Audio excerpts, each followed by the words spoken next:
আমি এখানে 150 গ্রাম সয়াবিন নিয়েছি। সয়াবিনটা বানানোর জন্য প্রথমে আমি উনুন জ্বেলে কড়া বসিয়ে দিয়েছি, দিয়ে আমি কড়ায় 1 মগ জল ঢেলে দিয়েছি। জলটা গরম হয়ে এসছে, আমি সয়াবিনগুলো জলের মধ্যে তুলে দিচ্ছি। আর 1 চামচ স্বাদ মতো আমি নুন এর মধ্যে দিয়ে দিচ্ছি। এটা আমি একটু ফুটিয়ে নেব। সয়াবিনটা করার জন্যে এখানে আমি একটা ক্যাপসিকাম লঙ্কা নিয়েছি। ক্যাপসিকাম লঙ্কাটা প্রথমে আমি কেটে নিচ্ছি। ক্যাপসিকামটা আমি একটু বাঁকা বাঁকা টাইপের কাটছি, এইভাবে কাটলে দেখতে ভালো লাগবে। আমি হাফ দিয়েছি, হাফ রেখে দিচ্ছি। এবার আমি পেঁয়াজগুলো বেশ ওই রকম বড় বড় সাইজেরই পেঁয়াজগুলো কেটে নেব। পেঁয়াজগুলো আমি কেটে নিচ্ছি। পেঁয়াজগুলো ওই রকম বড় বড় সাইজেরই কাটছি, তবে এইভাবে কেটে খোলগুলো আমি ছাড়িয়ে নেব। পেঁয়াজগুলো কেটে নিয়েছি, তা পেঁয়াজের খোলগুলো আমি এইভাবে ছাড়িয়ে নিচ্ছি একটা একটা করে। একটু বড় সাইজেরই কেটে নিচ্ছি, 8টা ফালি হয়েছে। সয়াবিনটা নিচে আমার কত বড় বড় হয়েছে দেখছো। এই যে সেদ্ধ করে নিনু, এর একটা গ্যাস গন্ধ সবই কেটে যাবে। আমি এবার জল থেকে ছেঁকে তুলে নিচ্ছি।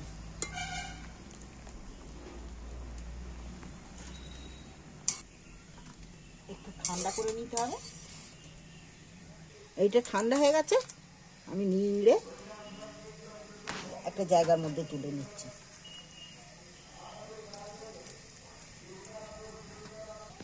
সবগুলো নিংড়ে তুলে নিন। একদম শুকনো ঝরঝরে হয়ে গেছে, চেপে নিংড়ে নিতে। একটু পরিমাণে 1 চামচ লঙ্কার গুঁড়ো দিচ্ছি, একটু ধনে পাউডার দিচ্ছি, একটু জিরে গুঁড়ো দিচ্ছি, জিরে পাউডার, একটুখানি সামান্য সর্ষের তেল দিচ্ছি। এটাকে আমি ভালো করে মেখে নিচ্ছি। নুন দিলুম নি, নুন কিন্তু আমার এতে দেয়া আছে। প্রথমে যখন সেদ্ধ করতে বসাই তখন নুন আমার দেয়া আছে এতে। আমি এর উপরে এবার আমি কর্নফ্লাওয়ার পাউডার 2 চামচ দেবো।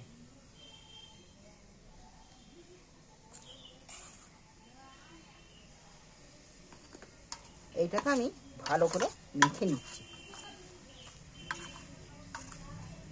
হাতটা আজ আমি কেটে ফেলেছি, হাতে করে মাখাতে পারছি না, কিন্তু আমার এইসব চামচে করে আর হয়নি। এটাকে বেশ শুকনো শুকনো করে মাখলে তবে ভালো লাগবে। এটা মাখা আমার হয়ে গেল। এবার মেখে কিছুক্ষণ আমি রেখে দিচ্ছি। এটা আমি এখানে উনুন জ্বেলে কড়া বসিয়ে দিচ্ছি। কড়ার মধ্যে সাদা তেল, বেশ খানিকটা সাদা তেল ঢেলে দিচ্ছি। এটা দেখো উনুনটা জোর জ্বলে গেছে, তেলটা আমার গরম হয়ে গেছে। কড়ার মধ্যে তুলে দিচ্ছি।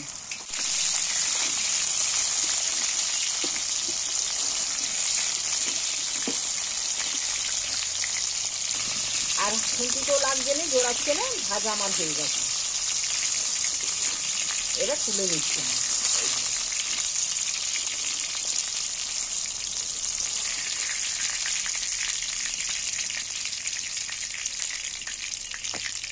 একদম সুন্দর ভাজা হয়েছে।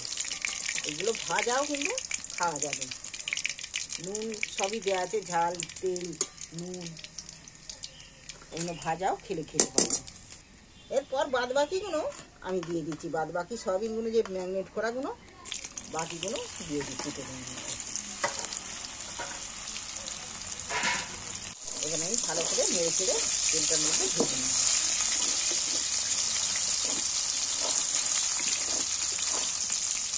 এগুলো ভাজলে কিন্তু দারুণ সেন্ট দেবে। এগুলো আমার ভাজা হয়ে গেছে। এবার তুলে নিচ্ছি।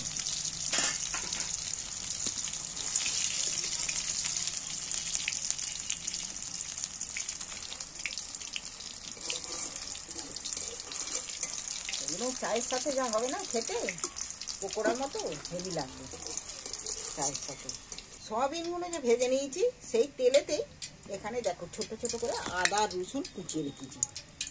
এই আদা রসুন কুচোনাগুলো প্রথমে আমি তেলে তুলে দিচ্ছি। তেলটার মধ্যে হালকা একটু নেড়ে নেবো।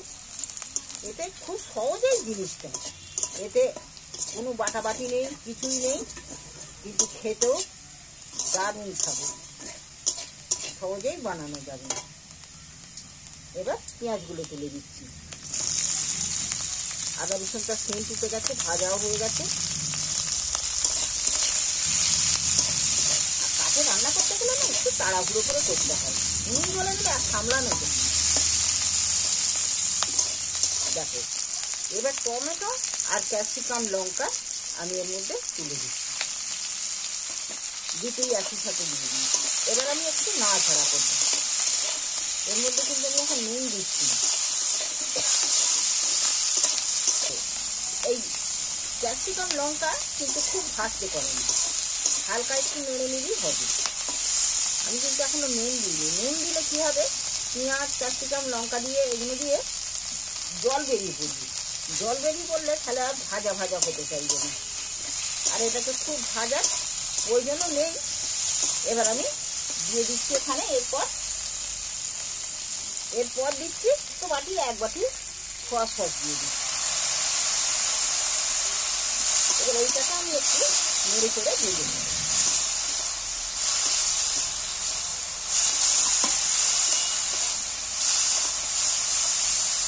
সামান্য একটুখানি জল দিচ্ছি।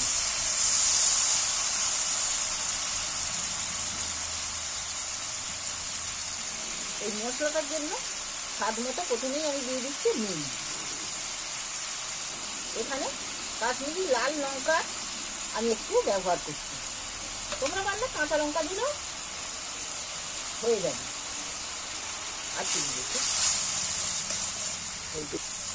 একটু হলদি দিয়ে দিন। এখানে এক বাটি টমেটো সস দিচ্ছি।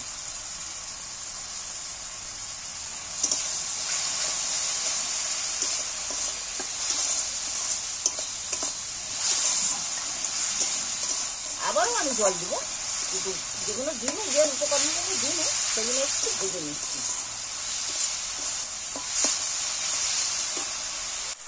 আমি জল ঢেলে দিয়েছি। কর্নফ্লাওয়ার পাউডারটার মধ্যে আমি হাফ চামচের মতো, 1 চামচের মতো আর কি কর্নফ্লাওয়ার পাউডার গুলে নিয়েছি, নিয়ে এর মধ্যে দিয়ে দিচ্ছি। এটা ফুটে নিলে একটু ঘন টাইপের হয়ে যাবে।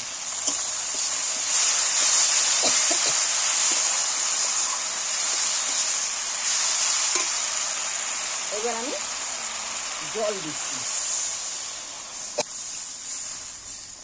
এটা আমি জল দিব। সয়াবিনটা এবার তুলে দেবো, এটা সয়াবিনের মধ্যে ঢুকে পড়ে, ঢুকলে খেতে তবে ভালো লাগবে। একটু নাড়াচাড়া করে নিই।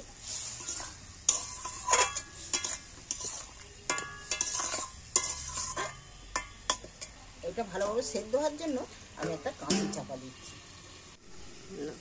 দেখি পাঁচেক হয়ে গেল।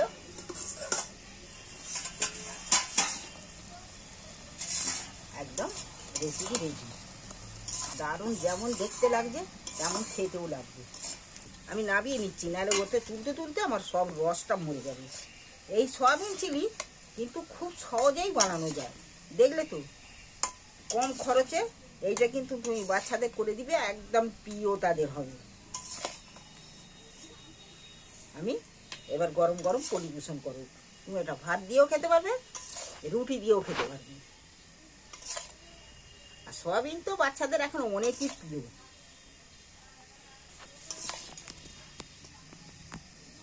এই সয়াবিন চিলি একবার বাড়িতে বানিয়ে খেয়ে তোমাদের ভালো লাগলে চ্যানেলটা সাবস্ক্রাইব করবে।